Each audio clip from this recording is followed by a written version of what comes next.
I forced my daughter to eat my white goo. My daughter just showed me a disturbing and deadly talent. When I realized what she was doing, I was absolutely horrified. 6 words, so innocent, and yet they had ruined everything. "Daddy, look what I can do." I had turned, smiling to see my daughter's newest magic trick. I stopped smiling when I saw it. My heart stopped. My blood ran cold. A disturbing reminder of things past. It reminded me of the time my own parents made me eat my white goo. I couldn't believe what I was seeing with my eyes. I grabbed her by the shoulders a little too hard. Made her promise to never tell another soul about what she could do. I made her swear so many times. She was crying by the end.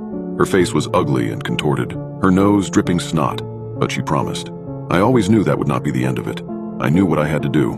Slip some sleeping pills into her drink and cover her face with a pillow like I had done with her mom. But I could not bring myself to do it.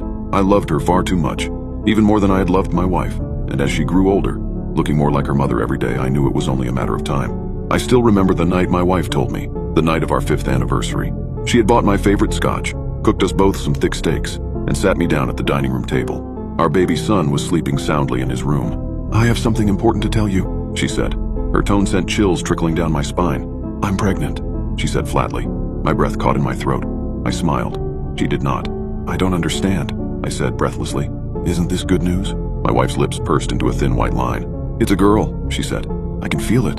I waited for her to explain why she was upset, but instead she started talking nonsense. "The girls in my family," she trailed off. "We all have a special ability." I shook my head. "Okay," I said, my mind a question mark. "And what is that?" My wife frowned. "It's better if I show you." She lifted the steak knife from beside her plate.